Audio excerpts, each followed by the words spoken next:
Ẹ káàbọ̀ sórí ìkànnì ṣé fídíò tó wà lẹ́gbẹ̀ẹ́ mi a sì máa play ẹ̀ fún yín tó bá jẹ́ ìgbà àkọ́kọ́ lẹ́nu darapọ̀ mọ́ wa ẹ bá subscribe kẹ́ like kẹ́ comment so that ẹ lè máa jẹ àwọn àǹfààní tó ń lọ lórí ìkànnì ṣé ní fídíò tó wà lẹ́gbẹ̀ẹ́ mi tí mo ní máa play ẹ̀ fún yín àwọn àṣírí pẹ́ẹ́rẹ́ ló wà nínú fídíò yẹn àwọn àṣírí tó wà ń bẹ̀ àtẹ̀yìnbó bá ti lọ wò ẹ máa pẹ́ nǹkan ó ń kọ́ nínú ìbọn ẹ bẹ́ẹ̀ ká fi ọ̀pá pọ̀lọ̀pọ̀lọ̀ pa ejò ẹ jẹ́ ká wo fídíò yìí. Good morning guys, ẹ káàárọ̀. Ṣé rí kéèsì ọmọ Ṣéwù àti àfà tí mo post yìí. Ṣorí tí n bá ti bẹ̀rẹ̀ pẹ̀lú èèyàn tó bá dà sí mo máa jẹ gbà. Kó má jẹ́ èmi ni ọmọ Ṣéwù pé ní dìgbòlùkì. Kó jẹ́ ìyá oníyà àbí bàbá oníbàbà tí ó ṣe rí ló pè ní dìgbòlùkì. Tí ẹnìyàn ò bá lè dín pẹ̀lú ẹ̀ máa dúró de máa ṣọ máa dúró díjọ́ tó máa wá fún mi àwa jẹ ìyá ìpapọ̀ má fòkó mi dáná mọ́ ọjọ́ kan lè yàn kọ́ mo fẹ́ kẹ́ mọ̀ pé gbogbo show tí mo ṣe like I said it is not about me alone but about others tí wọ́n ní voice tí irú àwọn olórí burúkú awáyé má ṣe rere irú ọmọ Ṣéwù yìí tí wọ́n ti ṣèkà fún tẹ́lómi ò sí láyé mọ́ tẹ́lómi ò ní confidence àti ṣe nǹkan kan mọ́ ìní lọ́jọ́ ajé ìní lọ́jọ́ monday ẹlòmíì inú yín aago 4 lẹ ti jí ẹlòmíì wà aago 3 lẹ ti jí ẹlòmíì jí láàárọ̀ ẹ̀ kò sóúnjẹ kò sómi kò sí nǹkan kan tẹ́ fẹ́ lò ẹlòmíì àwọn ọmọ ò tí ì lọ sí school tó bá wà nínú ayé tó ń gbìyànjú tó ń sáré àtìlà tábà wá rí àwọn ọmọ olórí burúkú tó ti ṣòfò dànù bí irú àwọn ilé yìí tí àwa rí àwọn àáfàá kan wá stop ẹ pé má ṣe báyìí irú nǹkan báyìí ò sí nínú Al-Qur'an àti irú olórí burúkú ọmọ Ṣéwù yìí àtàwọn àáfàá olórí burúkú bíi títí ẹ tó ń lo as weapon láti lọ máa ṣèkà fáwọn èèyàn gbogbo wọn ló máa jẹ gbàkapọ̀ ìjẹrin ẹ rí mi ní ibi tí mo ti ń ṣiṣẹ́ ẹ imagine kóbìnrin kó má sùn apart from pé kóbìnrin má sùn láàrin 3 weeks mo lọ sí Èkó sí Àbújá almost 16 hours drive mo lọ ní ẹ̀mẹ́rin àlọ àtàbọ̀ jẹ́ ẹ̀mẹ́jọ ńgbà tó lórí burúkú ọmọ Ṣéwù yìí àti irú Ìyábọ̀ Òjó àti Ẹsábọ́ọ̀dù wọ́n wà lójú kan náà tó ti ń bayé àwọn èèyàn jẹ́. Do you know what it means? Go drive for 16 hours. Kò kí n ṣe pé mi ò lówó flight o, but mo ń gbé àwọn ọjà mi, mo ń gbé àwọn ẹrù mi, mo ń gbé àwọn òṣìṣẹ́ mi. Bí Àbújá ṣe wà yìí, bí Àbújá ṣe wà. Yàtọ̀ sí wípé àwọn Yíbò tó ń ṣiṣẹ́ àtàwọn Yorùbá tíntìntín, máa tẹ̀ sọ pé kò sí Yorùbá ni. Tó bá fẹ́ ṣiṣẹ́ l'Àbújá, ó máa lọ gbé àwọn òṣìṣẹ́ wá láti bóyá ìlú tó ti ń bọ̀ mo máa gbé wọn wá bí ni mi ò sùn gbogbo ìrì mo yẹn ń ṣiṣẹ́ mo dúró sọ́wọ́ ara mi ṣé àwọn àáfàá tó dúró yìí ṣọ́ dáa jù mí lọ ni ṣọ́ ṣiṣẹ́ jù mí lọ ni ṣé wọ́n sin Ọlọ́run jù mí lọ ni ṣé wọ́n tó èèyàn sí ọ̀nà Islam jù mí lọ ni ṣé wọ́n ṣe ìgbìyànjú jù mí lọ ni kí ni lájorí ohun tí wọ́n ṣe ní ayé ká lè fi sọ pé ó jù ti tèmi lọ. Now ẹ mọ ọmọ kan mọ́ mi wọ́n ń pe ọmọ yẹn ní Aliu Adégòkè tẹ bá wo Aliu Adégòkè dáadáa Aliu Adégòkè ó ní potential àti di speaker ó ní potential àti wá máa dá sí ọ̀rọ̀ lọ́rọ̀ tẹ bá wo dáadáa nígbà tí kéèsì Abirùn Amúgbó Ṣàngó ṣẹlẹ̀ tán ní wọn ní POP nìbàdàn Aliu dá sí mẹ́sẹ̀jì tí mo fi wọ́n Aliu ó wà lórí fóònù mi at a point mi ò kí ń kí Aliu mọ́ because mi ò fẹ́ kí Aliu di speaker lórí cyberspace mi ò fẹ́ kó máa dá sọ̀rọ̀ lọ́rọ̀ irú ìgbìyànjú wo làwọn àáfàá tó súnmọ́ olórí burúkú ọmọ Ṣéwù yìí irú ìgbìyànjú wo náà ti ṣe láti stop ẹ̀ pé kó máa lọ fún àwọn èèyàn pàápàá jùlọ owó yẹ oníyàá tí ò ṣẹ́ tí ò rẹ̀ òun pè ní dìgbòlugi ṣé àkọ́bí tèmi ò ju olórí burúkú ọmọ eléyìí lọ? Imagine kákọ́bí mi wá jókòó kó wá máa pè ìyá àti bàbá ẹ̀ ní dìgbòlugi. Èmi ò kì í ṣe olórí burúkú bí yín, ẹ̀yin olóṣì, ẹ̀yin tó ti tán fún, ẹ̀yin awáyé má ṣe rere tẹ́ ẹ máa sọ wípé kọ́ má dé èèyàn kan lóhùn àbí kọ́ má ta sí àáfàá kan. Tó o bá ti wá sórí cyberspace níbí láti búyẹ oníyà, wọ́n á búyẹ àti bàbá ẹ̀, wọ́n á bú àáfàá ẹ̀, wọ́n á bú pásítọ̀ ẹ̀, torí fracas ló wá ṣe.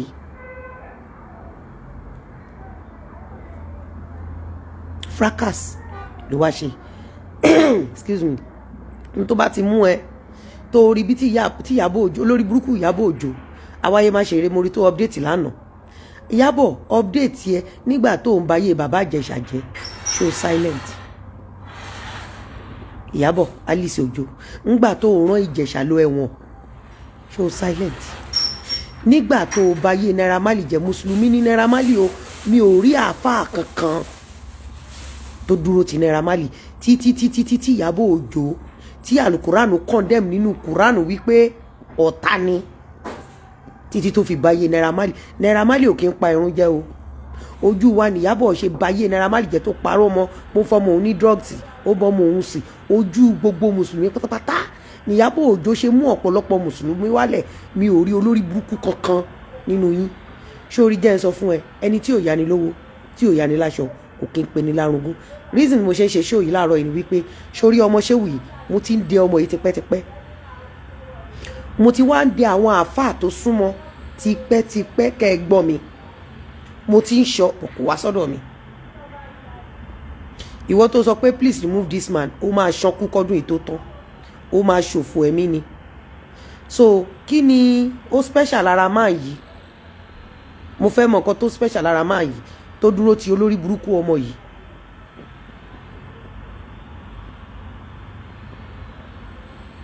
Mo mọ̀ pé kò ń ṣe jẹ́ kọ́kọ́ block ẹ̀ dànù.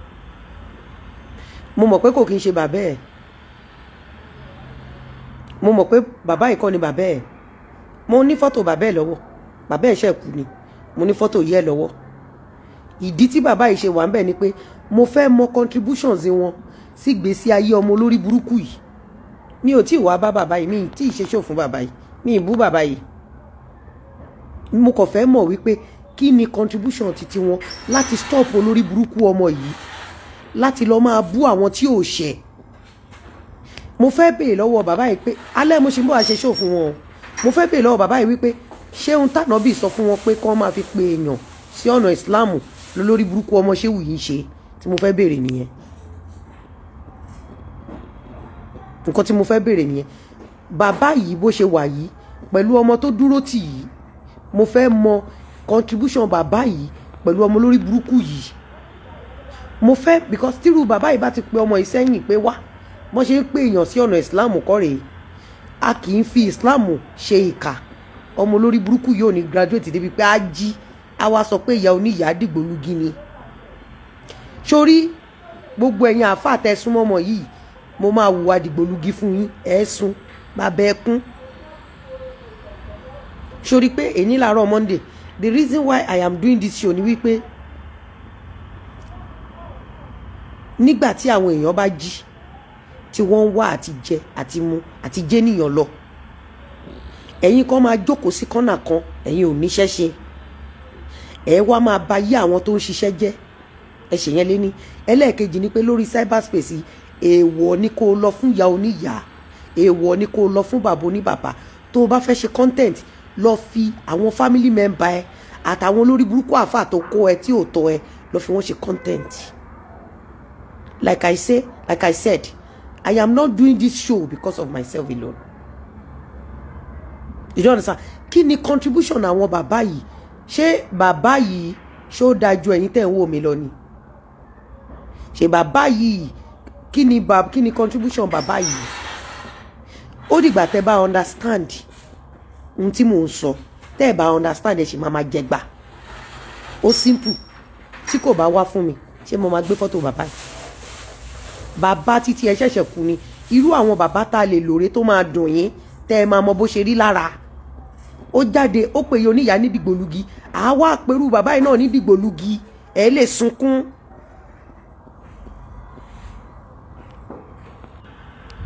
Ògún ló máa pàwọ́ o ọmọ Lájùbírí, Ògún ló máa pàyà láyà ẹ̀.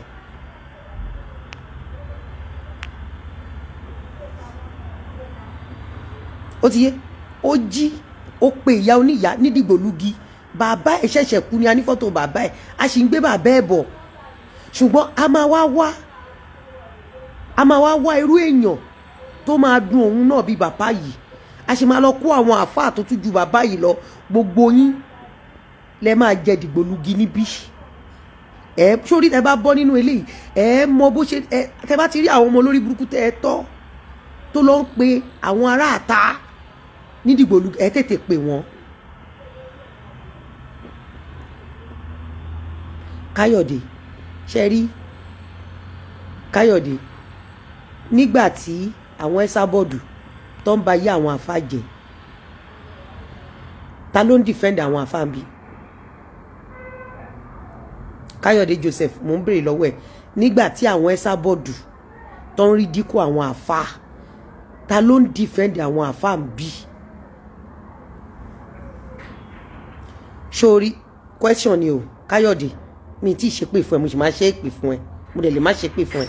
Mo ní pé nígbà tí àwọn ará social media tí wọ́n ń bá yé àwọn àfáà jẹ́, ta ló ń defend àwọn àfáà? Fún mi léèyàn kan tó ń defend àwọn àfáà bí?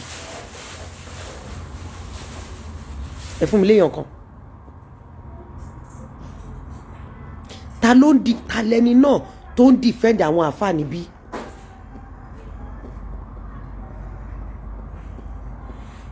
Ní ministry Lizzy Anjorin nìkan ṣoṣo ló ń defend gbogbo àwọn àfáà àtàwọn pastor lọ́wọ́ àwọn ẹ̀dá tó ń hùwà bí ọmọ Ṣéwù ṣe ń hùwà. Kí lorúkọ bàbá wa tán kú lánàá? Ó kù few weeks kí bàbá yẹn kú. Gbogbo bí olórí burúkú ọmọ jàgídíjàgan ti bí àtẹ́sábọ́ọ̀dù bó ṣe bà bàbá yẹn lórúkọ jẹ́, èmi ni mo wá defend bàbá yẹn níbí. Bàbá Buhari ọmọ Musa, am I right? Bàbá Buhari àbí ṣe bí bàbá tí mo wá defend yìí ṣe bẹ́ẹ̀ mi ni mo wá defend bàbá yìí, ṣe bẹ́ẹ̀ mi ni mo defend bàbá yìí. Ńgbà tí Ẹsábọ́ọ̀dù àti àwọn àfáà ẹgbẹ́ yín tó ń ba bàbá yìí lórúkọ jẹ́, ta ló defend bàbá yìí?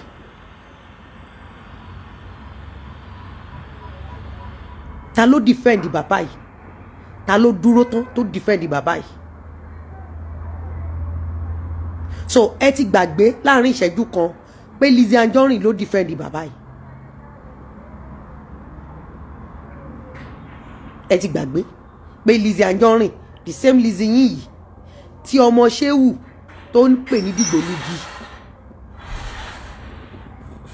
mo mọ̀ọ́mọ̀ fi fọ́tò bàbá yìí sí ni.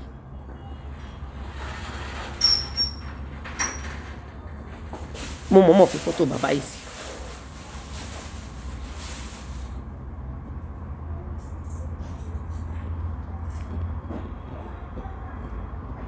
Mo ń béèrè wípé bàbá tó kú ta ló ń defend ẹ̀? Ǹjẹ́ ẹ rí ọmọ Ṣéwù kó defend bàbá tó kú yẹn? Bàbá Buhari, ǹjẹ́ ẹ rí ẹni àfáà kankan kó defend bàbá yẹn? Bàbá tó kú yẹn, ẹ fún mi ní àfáà kan tó defend bàbá yẹn. Ṣé ẹ ti bá Islam débi wípé kẹ́ ẹ máa ka kéwú?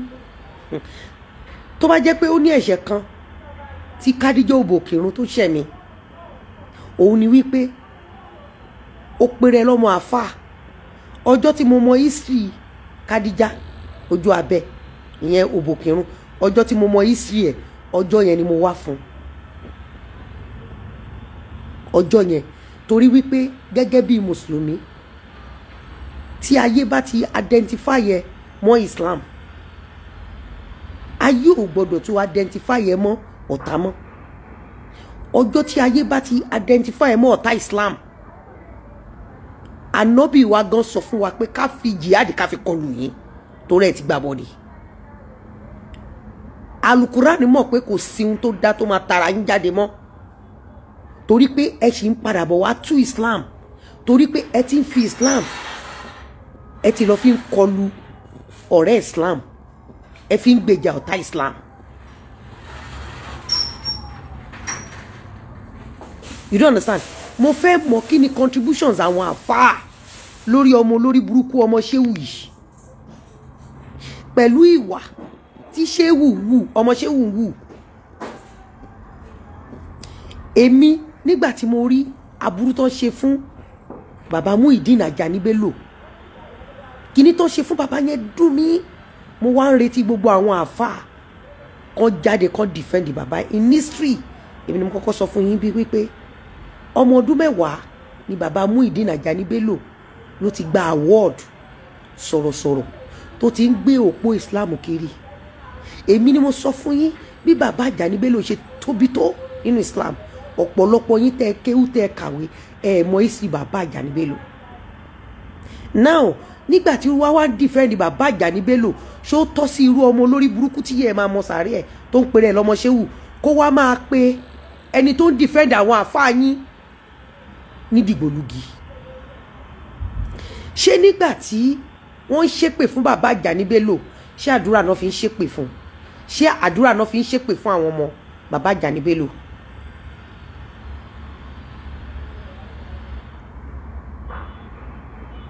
Ṣé rí wípé ọjọ́ pẹ́ aṣiwèrè gbàgbé oore. Bàbá tí mo gbé fọ́tò ẹ̀ síbẹ̀ yìí, question ni mo sì fẹ́ béèrè. Mo mọ̀ pé mo ní fọ́tò bàbá ọmọ Ṣéwù lọ́wọ́, mo ní fọ́tò ìyá ẹ̀. Àsìkò ti tó tá a máa bẹ̀rẹ̀ sí ní pe àwọn èèyàn sí ọ̀nà Ọlọ́run. Èyí tó bá behave tó sásábẹ̀ Islam, tó hùwà bí ọ̀tá Islam, àbójú ẹ̀jẹ̀ ń bí. How can you stoop so low láti pe mùsùlùmí tí kò wá fún ẹ, tó ti ń jagun tí ẹ bọ̀, tí gbogbo yín rí nǹkan tó ń ṣe fún, kò dẹ̀ tún wá dúró lórí títí ẹ̀, ó tún sì ń gbèjà àwọn àfáà tí wọ́n ń bà lórúkọ jẹ́,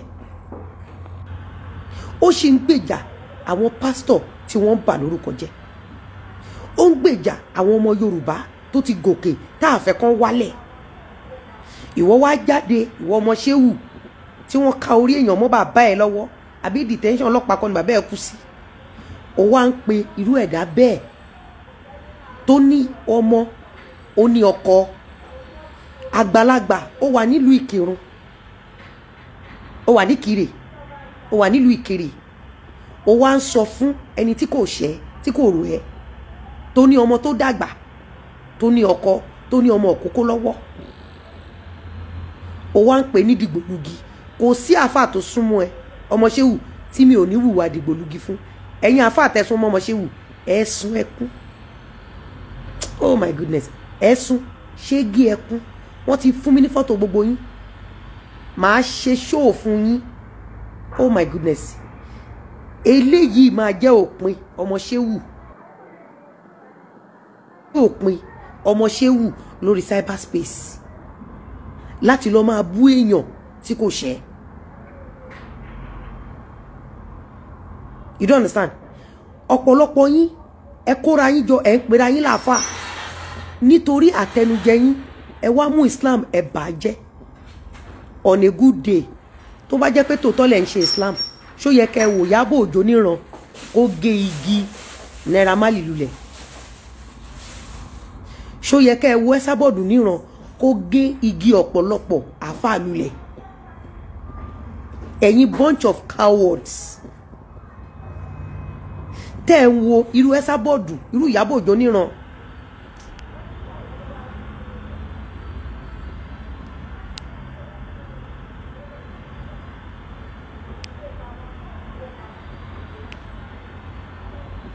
Tí wọ́n fi ń gé òpó Islam lulẹ̀. Èèyàn mélòó ló gbọ́lá dání lẹ́nìí, tó gbọ́rọ̀ dání lẹ́nìí? Èèyàn mélòó ló lè mú òpó Islam tẹ̀síwájú láwùjọ tẹ́yìn kó mọ́ra, èyí tẹ́ pera yín láfa? Ẹ lọ wo àwọn tó tẹ̀lé ànábì nígbà yí ànábì, ẹ lọ wo àwọn tó tẹ̀lé ànábì bí òpó Islam ga. Kò sí olórí burúkú bíi titi yín nínú wọn, kò sí olòṣì nínú àwọn tó tẹ̀lé ànábì bí òpó Islam ga. àwọn tí ànábì kó mọ́ra jù láyé àti lọ́run, tí ànábì fi gbogbo ohun tó ní láyé tó fi protect láti gbé Islam dé ibi tó délé ni àwọn olówó ọlọ́rọ̀ ni, àwọn olówó àwọn ọlọ́rọ̀. Tí ànábì bá ń gbé Islam lọ sílùú, ànábì á kó àwọn oníṣòwò sáàrin, á kó àwọn tí ò ní nǹkan kan á fi yí wọn ká. Òun náà fi ń gbé jihad kiri láàrin tí wọ́n ń gbé àwọn ọlọ́lá ọlọ́rọ̀. Ànábì ò ní introduce Islam sí ẹ initially. Ànábì máa approach àwọn tó ń ṣokòwò, á introduce business sí wọn. Láti ibi tí wọ́n ti ń ṣètò business lànábì ti máa pè wọ́n wípé òun ń lọ kírun, nítorí wípé ọ̀rọ̀ business tí ànábì gbé síwájú wọn tó máa mú owó wá ni wọ́n wá máa sọ fún ànábì pé irun tó ń lọ kí yẹn nìṣó kájọ lọ kí, nìṣó jájọ lọ kí, irun tó ń lọ kí yẹn nìṣó ń bẹ̀ jájọ lọ kí. Nítorí pé wọ́n wo level of understanding ànábì nínú okòwò ṣíṣe, wọ́n wo ohun tó gbé dání, wọ́n wo ọpọlọ ẹ̀, wọ́n wo bó ṣe brilliant. Ànábì wa Muhammad sallallahu alaihi wasallam, he was never a lazy man. He was never a lazy man. Tó bá wá tẹ̀lé ànábì tó lọ kírun, wọ́n kó ẹrú wọn, wọ́n kó ìyàwó wọn, wọ́n kó ọmọ wọn, wọ́n jọ lọ kírun pẹ̀lú ànábì. Ànábì àwa máa sọ fún wọn wípé ẹ jẹ́ ká lọ sí, ẹ jẹ́ kí n ṣe for instance fún yín. Tó bá jẹ́ wípé Èkó ni àwọn olówó wà, ànábì máa lọ sí Èkó, á lóun ní nǹkan kan tó ń tà nìbàdàn kán wá invest. Wọ́n á jọ ṣe business yẹn.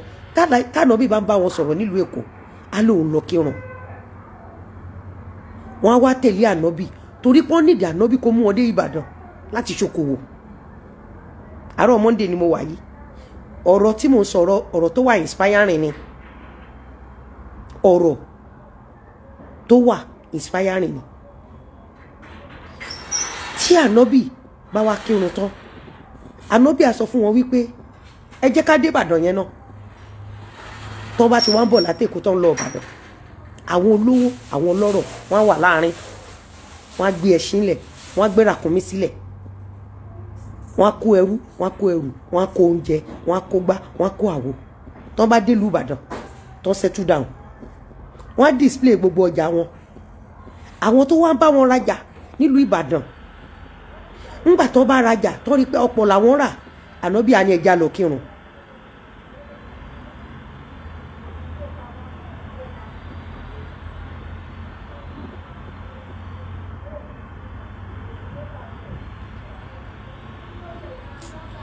Olúwo Ọláìfá, ẹ má ṣe pè mí báyìí, ẹ jọ̀ọ́ mo bẹ̀ yín ni, ẹ delete comment yín, ẹ jọ̀ọ́ nítorí Ọlọ́run.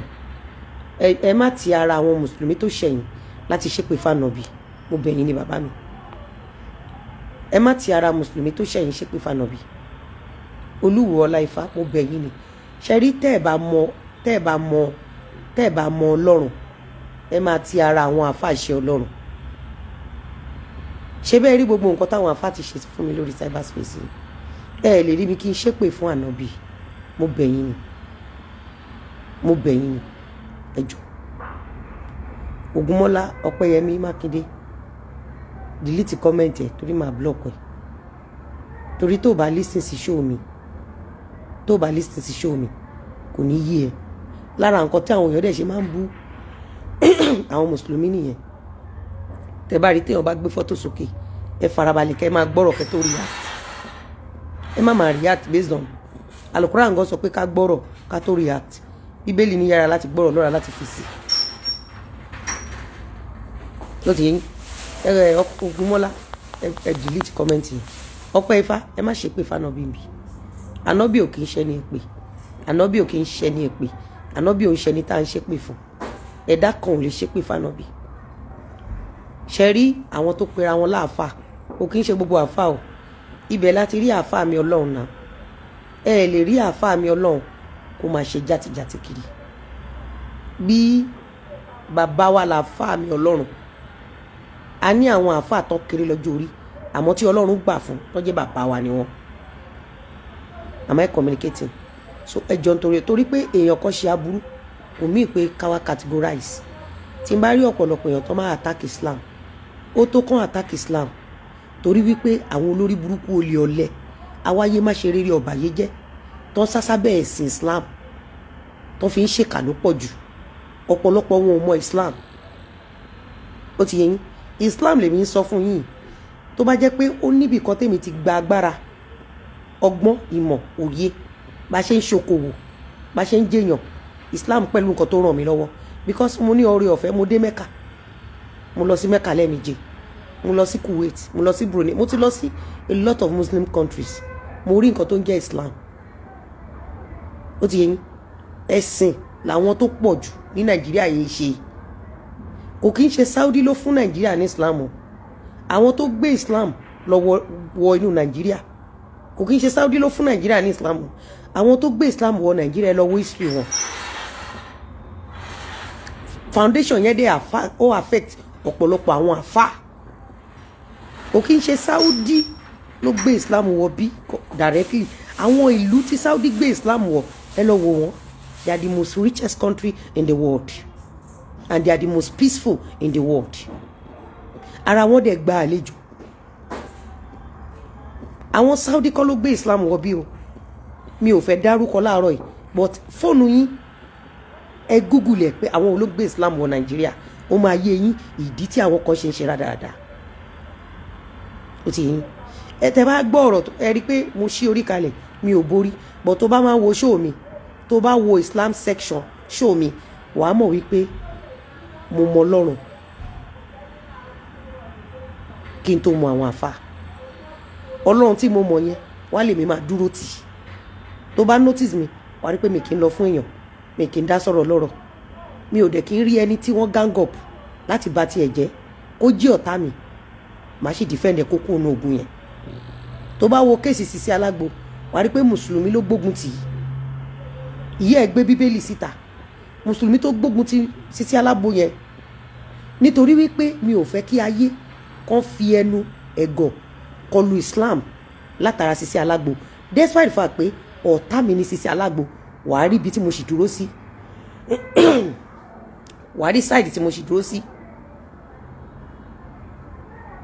wàá rí side tí mo dúró sí ọ̀tá mi ni Sisi Alágbo kì í ṣọ̀rẹ́ mi o wọ́n jọ ń ṣèkà fún mi ni bọ̀ mo ti rí màmá ẹ̀ tó gbé bíbélì síta mi ò fẹ́ kí màmá ẹ̀ kó wá máa sọ̀rọ̀ àlùfàǹṣá sí Islam then olórí burúkú tó kógun já Sisi Alágbo ó wá fún mi láì pé kò wá fún mi màmá wo gbogbo wọn lókèrè ni nǹkan màmá wo mi ní dásì bó ń torí pé ó wà fún mi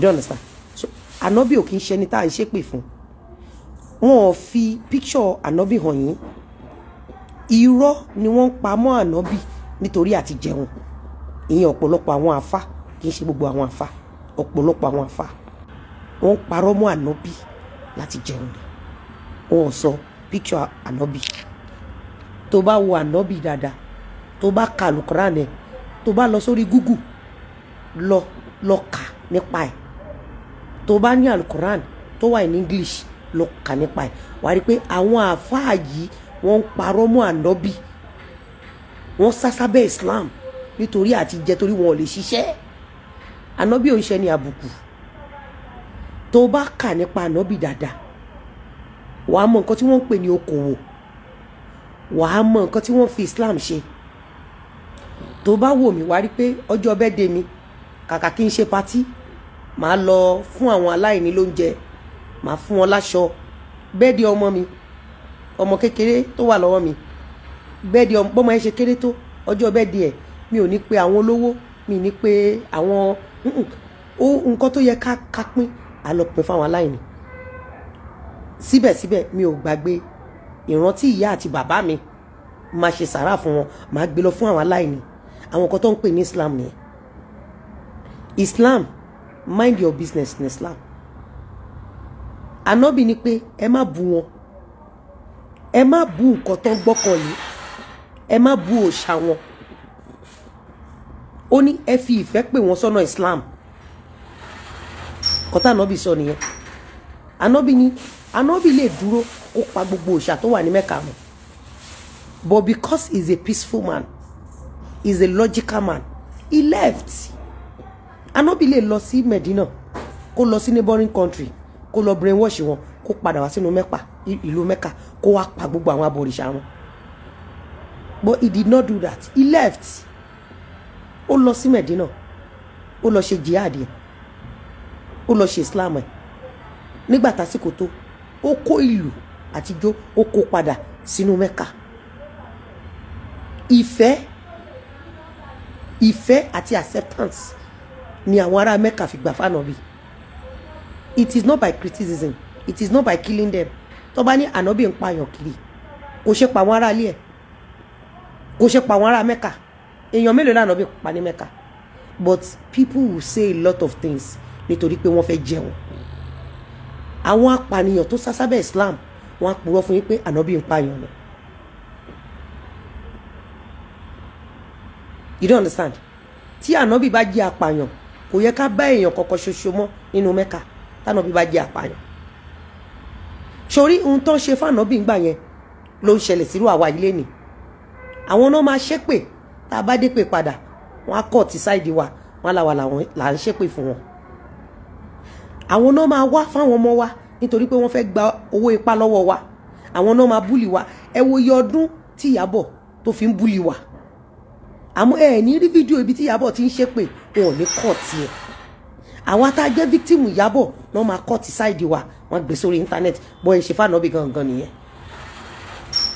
Ẹ wo iye ọdún tí Naira Marley fi dákẹ́ tí ò dẹ̀ sí àáfà kankan tó ran Naira Marley lọ́wọ́. Àáfà kan ṣoṣo tá a padà rí lẹ́yìn Naira Marley, a padà rí lọ́dọ̀ Ìyábọ̀. Bọ́n ṣe f'Ànábì gangan nìyẹn. Ara Ànábì làwa ti wá rí strength wípé jẹ́ kí ọ̀tá máa gé fídíò, jẹ́ kí ọ̀tá sọ ẹ́ lẹ́nu, ìwọ máa báṣẹ́ ẹ lọ. T'Ànábì bá ń pààyàn kiri kò ní lo 68 years kó tó kú. T'Ànábì bá ń pààyàn bọ́n ṣe portray ẹ̀, kò ní sí wípé àrán tí ò kú, à ń ṣe sàárà fókù, torí ẹni tó bá ń pààyàn ò ní rántí ò kú. Am I communicating? Tó bá jẹ́ pé Ànábì ń pààyàn kiri bọ́n ṣe portray Ànábì, tó jẹ́ pé Ànábì ń pààyàn kiri bọ́n ṣe portray Ànábì, Ànábì ò ní ìwà ìtọrẹ àánú, ká fúnyàn lóúnjẹ, ká fúnyàn láṣọ, ká fúnyàn ní milk, kárí àlejò tẹ́bí ń pa ká fún lóúnjẹ. Ṣé ìwà tí Ànábì gbélé wa lọ́wọ́, tí Ànábì wù, ṣóhun làwọn àfáà olórí burúkú tó ń gé orí èèyàn lénìí, àwọn àfáà òṣì tó ń dá sọ̀rọ̀ tí ò kàn wọ́n, ṣé ìwà tó ń wù nìyẹn lórí social media? Tó bá wo approach ni, Ànábì ò kí ẹ̀ nípa ẹ̀, bó bá ṣe passive Ànábì ò kí ẹ̀ sallallahu alaihi wasallam, kò kí ẹ̀, he doesn't care how you perceive him. Ànábì máa sọ fún ẹ pé I don't want this, he does not want it. But ibi tí Ànábì gbà dá ó pọ̀ níwájú Ọlọ́run, lẹ́mí ẹ̀ ṣe gùn. Jésù Kristi ọmọ Ọlọ́run, ìwà tó dá ìwà Jésù náà ṣe títí ẹ̀, inú Jésù náà mọ́. But nígbà tí wọ́n fi ilé bàbá ẹ̀bẹ̀ sí ní tarú àti ata, Jésù fẹsẹ̀ gbádànù, Jésù bínú.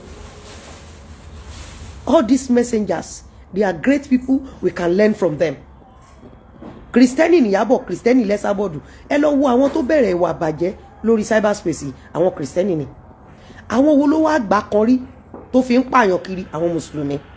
Ìdí tí Ànábì ṣe sọ fún wa ni pé ẹ di ọmọ ìyá yín mú. Ẹ má jẹ́ kí ẹ̀mí ọmọ ìyá yín kó tọwọ́ yín bọ́. Èwo wá ní àfáà tí ẹ̀mí ọmọ ìyá ò tọwọ́ ẹ̀ bọ́ lórí cyberspace yìí nítorí monetization? Am I communicating? We have a lot of things to discuss. Ọmọ Ṣéwù, gbogbo àwọn tó súnmọ́ ẹ, wọ́n á jẹ burúkú ìyà. Bàbá ẹ̀ gan máa jẹ̀yà nínú kòtò. Ìyá ẹ, ara rẹ̀ kú, á jẹ̀yà. Màá ṣe síá fún ẹ. Èmi lọ́lọ́pàá tó máa sẹ́ẹ̀tì orí gbogbo yín. Èmi lọ́lọ́pàá tó máa sẹ́ẹ̀tì orí gbogbo yín. Ẹ máa wà force láti lọ wá ṣẹ̀ṣẹ̀.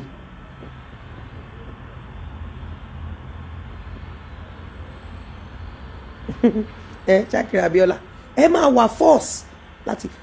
Ẹ̀sìn Islam is a beautiful religion. Islam wọn kì í fi òṣì sìn. Tó o bá ní owó o lè ṣe Islam.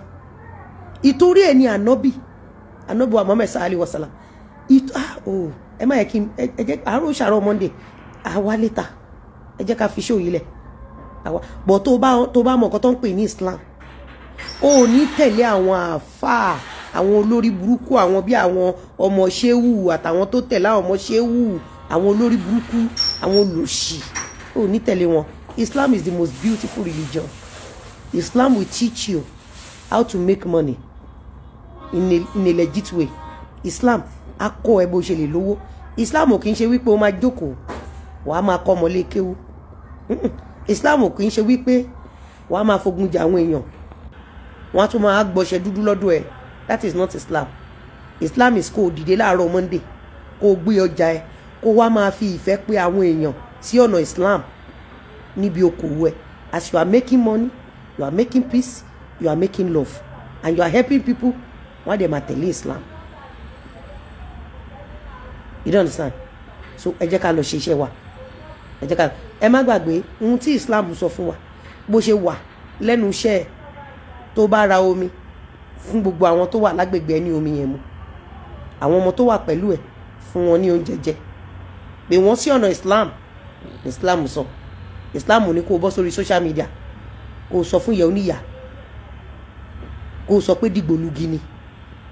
As a matter of fact tó bá ti sọ bẹ́ẹ̀ gbogbo ègúnú àlùkùrán tó lọ pè ìyá oníyà tó pè bàbá òǹbàbà ẹni tí ò wá fún ẹ tó lọ fún tó bá ti ṣe bẹ́ẹ̀ gbogbo ègúnú kùrán ti jẹ́ titi ẹ already. Bye bye guys. Allah akbar. Wallahi wọ́n múná dé. Wallahi wọ́n múná dé. Allahu akbar. Ẹni pọ́n múná dé. Kò síná látara tí mo ṣe ṣó. Kò síná. Ẹni pé báyìí conclude báyìí. Ẹni pọ́n múná dé. Wow. Ṣáwa ò ti ṣiṣẹ́ Ọlọ́run. Iṣẹ́ táwọn àfáà kan tán sásá bẹ́ẹ̀ Islam tán ṣaburú. Iṣẹ́ tó yẹ kán ṣe kán gbà tọ́lọ́run tí wọ́n ò rí ṣe. Òun lóbìnrin ìbìnrin ló ń ṣe. Ó dàbọ̀ guys. Ire owó ayọ̀ ní gbogbo àmàrí lé ni o. Gbogbo ẹ̀yin olólùfẹ́ mi mò ń bá wí o. Iṣẹ́ àwọn blackmailers o. Àátà o àṣoríire o. Àní lọ síwájú o. Love you guys. See you in the evening.